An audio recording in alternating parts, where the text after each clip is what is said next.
E aí, galera, estamos de volta e agora vamos finalizar o nosso conteúdo de isomeria. Trabalhamos a isomeria plana, estão ligados? Isomeria plana. Semana passada trabalhamos a isomeria geométrica, que é a famosa isomeria cis e trans. E agora nós vamos para hoje a nossa aula finalizar isomeria. Vamos finalizar com que tipo de isomeria? A famosa isomeria óptica. Ok? Isomeria óptica necessita de uma atenção, de um olhar redobrado para ela. Ok? Renato, qual é o princípio da isomeria óptica? É essa imagem que eu estou mostrando aí para vocês. Se eu colocar, o que é que acontece? Quando eu coloco a minha mão direita na frente de um espelho plano. Quando eu coloco minha mão direita em frente a um espelho, a imagem que eu vou observar é a minha mão esquerda. Então, quando eu coloco a mão direita, o que eu observo? A mão esquerda. Elas conseguem se sobrepor? Eu consigo encaixar uma mão na outra? Olha aí, aqui eu tenho dedos que não se encaixam. Então, é do mesmo jeito que acontece com moléculas que apresentam a isomeria óptica. Ok? Porque quando eu coloco na frente de um espelho plano, é igual. Eu tenho 5 dedos na mão direita. Eu também tenho 5 dedos na mão esquerda. Então, eles são isômeros? São, porque tem a mesma quantidade de dedos. Do mesmo jeito na isomeria, como a gente já comentou. Para ser isômero, tem que ter a mesma fórmula molecular. Aqui mantém o mesmo processo. Ok? Então, quando eu coloco a mão direita, a imagem que eu observo, a mão esquerda. Então, quando eu coloco uma molécula que tem a isomeria óptica, quando eu observar a imagem dela no espelho plano, eu vou observar a mesma molécula, mas tem propriedades diferentes, ok? Que é o que a isomeria óptica ela vai trabalhar, que eu vou mostrar a vocês. Vamos lá. É um tipo de isomeria espacial, então ela também é chamada de estereoisomeria. Então eu tenho a estereoisomeria óptica presente em cristais assimétricos ou moléculas assimétricas. Meus dedos são todos iguais? Não, eles são diferentes. Então, eles têm simetria? Eles não têm simetria. Do mesmo jeito das moléculas assimétricas das cadeias carbônicas. Ok? Quando é que eu não tenho assimetria? Quando é que eu tenho isomeria óptica? Quando a gente tem um carbono assimétrico. E o que é um carbono assimétrico? É um carbono quiral. Eu trouxe aqui as moléculas para vocês verem. Eu tenho vermelho, amarelo, o azul e o verde. O que é um carbono assimétrico? Renato, o que é um carbono quiral? Carbono quiral ou carbono assimétrico é aquele carbono que tem 4 ligantes diferentes. Pode ter ligação dupla? Não, porque ligação dupla eu não tenho 4 ligantes. Então aqui eu tenho o ligante vermelho, eu tenho o ligante azul, eu tenho o ligante verde e eu tenho o ligante amarelo. São 4 diferentes. Aí, quando o carbono tem 4 ligantes diferentes, nós falamos que esse carbono é quiral. Carbono quiral, carbono que tem 4 ligantes completamente diferentes. Então, vamos para cá. Quando eu coloco essa molécula na frente de um espelho plano, coloquei essa molécula na frente de um espelho, a imagem que eu vou ter é essa daqui, ó. Os verdes e os azuis se encaixando. O vermelho também se encaixa. Ok? Ó, quando eu coloco uma na frente do espelho, a imagem que eu tenho é essa. Mas eu consigo encaixar uma sobre a outra? Eu consigo sobrepor? Vamos olhar. O que é que encaixou? O vermelho e o azul se encaixaram. Mas o verde e o amarelo não se encaixaram. Eu vou rodar. Rodei um. Rodei um, ó. O amarelo e o vermelho se encaixou, mas o verde e o azul não se encaixaram. Vou rodar mais uma vez. Rodei. O que foi que aconteceu agora? Agora eu consigo ver o vermelho e o verde se encaixando, mas o amarelo e o azul não se encaixam. Ok? Então, de todas as formas que eu girar e tentar colocar, eu não vou conseguir sobrepor. Então, a gente diz que as moléculas que têm carbono quiral, elas não se sobrepõem. Ok? Elas são não sobreponíveis. Isso acontece quando, mais uma vez, quando a gente tiver um carbono quiral ou carbono assimétrico. Bora continuar. Definição de carbono assimétrico ou carbono quiral. é aquele que tem todos os seus ligantes diferentes. Acabamos de falar isso, ok? Então, não existe carbono quiral em moléculas que apresentam ligação dupla ou tripla. O carbono tem que ter as 4 ligações diferentes. A gente olhar aqui esse desenho, ó, eu tenho esse carbono, ele tem 3 ligantes iguais. Então, esse carbono aqui, ele não é quiral. Esse outro carbono, vamos olhar. Um ligante dele é o hidrogênio. O outro ligante é o bromo. O outro é o cloro. E o outro é esse aqui, ó. Tudo isso daqui. Então, ele tem os 4 ligantes completamente diferentes. Então, esse carbono é quiral. Se esse carbono é quiral, a gente representa por esse asterisco. Então, eu posso dizer que essa molécula ela tem atividade óptica, ok? Quando é que tem atividade óptica? Quando apresenta um carbono quiral.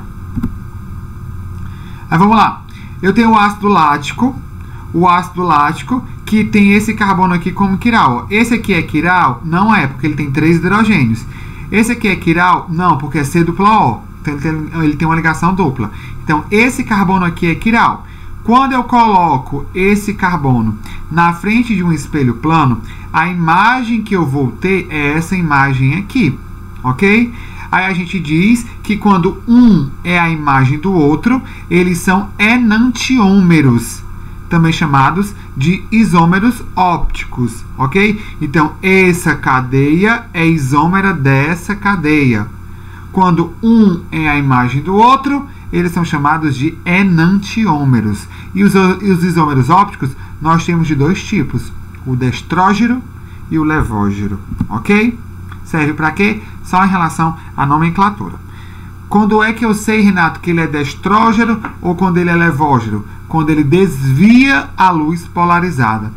E o que é que a gente faz para polarizar uma luz? A gente coloca essa luz em um polarímetro. Polarímetro é um equipamento de laboratório que vai centralizar os feixes de luz. Ele vai polarizar, ele vai deixar a luz em um único polo. Essa lâmpada que está na casa de vocês, quando a gente acende, ela joga os raios de luz para todos os lados, ok? Quando é que eu vou polarizar? Quando eu vou centralizar em uma única direção essa luz. E a gente faz isso com um equipamento de laboratório chamado polarímetro, ok? Que eu vou filtrar, eu vou polarizar esses raios solares. Vamos lá. Aqui eu tenho um polarímetro, aí eu tenho uma fonte de luz. Aqui dentro dessa amostra, eu vou colocar um isômero óptico. Quando eu ligar essa luz, ela vai desviar. Ou vai desviar para a direita, ou vai desviar para a esquerda. Porque ela vai bater no isômero óptico e ele vai girar para um lado ou vai girar para o outro. Se ele girar para a direita, a gente diz que esse isômero é destrógeno. Se ele girar para a esquerda, a gente diz que ele é levógeno. Galera, isso é só a título de nomenclatura. Vocês não vão aprender para onde é que eles vão estar girando, ok? Então, polarímetro, ele vai desviar a luz. Se ele desvia para a direita, a gente chama que a gente diz que ele é um isômero destrógeno. Se ele desvia para a esquerda, a gente diz que ele é um isômero levógeno, ok? E o que é uma mistura racêmica? A mistura racêmica é quando eu misturo iguais quantidades. Então, eu tenho 50% de um elemento que é destrógeno. Eu misturei com 50% de um elemento levógeno, o que é que vai acontecer? Não vai desviar a luz para canto nenhum. Porque 50% desvia para a direita e 50% desvia para a esquerda. Quando eu misturei, não desvia a luz polarizada. Aí nós estamos dizendo que aí nós temos uma mistura racêmica. Mistura racêmica não desvia a luz polarizada. Tem isômeros ópticos, ele tem isômero destrógeno e tem isômero levógeno, mas ele não desvia a luz polarizada. Ok? Continuando. Quando a gente tiver mais de um carbono quiral, ok? Se eu observar, ó, eu tenho 2 carbonos quirais dessa molécula. Ó, os ligantes dele, carboxila, hidrogênio, OH, e eu tenho essa parte de baixo. Então, esse carbono aqui é quiral. Esse aqui, ó, hidrogênio, CH3, COOH, ele também é quiral. Quando eu coloco na frente do espelho, a imagem que eu vou ver é essa, ok? Então, eu digo que esses 2 são enantiômeros, porque um é a imagem do outro. O que foi que eu fiz? Eu girei essa parte de cima, ó. Girando a parte de cima, Quando eu coloco no espelho, a imagem que eu vou ter é essa. Então, o C e o D, eles também são enantiômeros, porque esse é a imagem desse. Então, eu tenho aqui dois pares de enantiômero. Mas quando um não é a imagem do outro, a gente diz que nós chamamos ele de diástero isômero. Então, o A não é a imagem do C, o B não é a imagem do D. Quando um não é a imagem do outro, são chamados de diástero isômeros. Quando um é a imagem do outro, nós temos os enantiômeros, ok? Os enantiômeros, a única diferença são nas propriedades ópticas. O diástero isômero muda todas as propriedades. Exemplo, o ponto de fusão do A não é o mesmo do C. O do B não é o mesmo do D, ok? Como é que a gente faz? Isso aqui vocês vão usar demais, ok? Quando os compostos têm mais de um carbono quiral. Exemplo, uma molécula tem N centros quirais diferentes. Quantos isômeros ópticos ele pode ter? Eu faço esse cálculo, que é o 2 elevado a N. Renata, não entendi. Vou voltar nesse caso aqui. Essa molécula, ela tem 2 carbonos quirais. Não é isso que a gente consegue visualizar? Eu tenho 2 carbonos quirais nessa primeira molécula. Quantos isômeros ópticos ela pode apresentar? Aí eu faço 2 elevado a N. E o N é o número de carbonos quirais. Então, 2 elevado a 2, 4. Então, está aqui os 4 isômeros que ela pode apresentar. Um é isômero do outro. Mas se a questão te pede quantos pares de isômeros ela pode aparecer, aí eu faço 2 elevado a N sobre 2. Aí seria 2 elevado a 2, 4. Dividido por 2, 2. Então, aqui nós temos 2 pares de enantiômeros, ok? 2 elevado a N, quantidades de isômeros.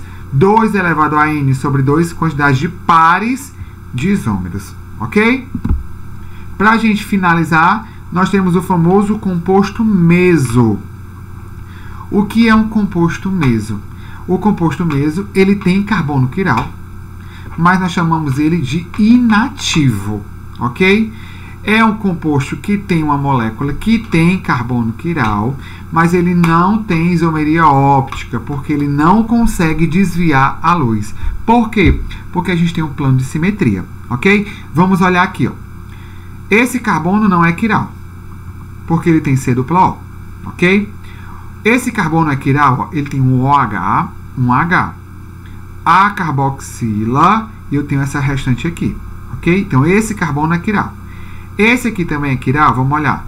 OH, H, a carboxila e o restante, ó. Esse aqui também é quiral, ok? E esse tem C dupla O, não é. Se eu cortar isso daqui ao meio, eu vejo que o que tem na minha esquerda é a mesma coisa que o que tem na minha direita. Então, os ligantes dos carbonos são iguais. Os ligantes são iguais, não conseguem desviar a luz polarizada, ok? Então, quando eu tenho ligantes iguais, nós falamos que aí é um composto meso.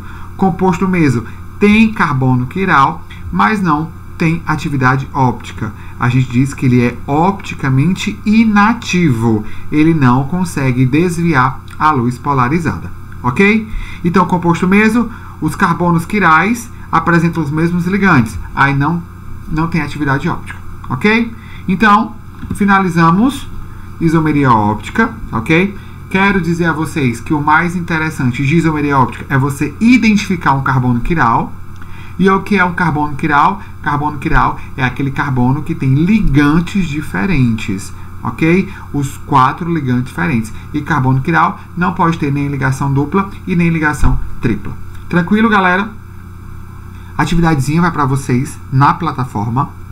Resolvam a atividade com atenção. Na próxima aula, a gente volta com a correção, ok? Só prestar atenção. É perguntando se tem carbono quiral, aonde ele está localizado, se tem atividade óptica. Fiz uma atividadezinha perfeita para vocês exercitarem, ok? Então, valeu, galera. Beijão para todos vocês. Façam o exercício, estudem esse conteúdo que a gente vai utilizar ele ainda bastante, ok? Beijão para todos vocês. Até a nossa próxima aula.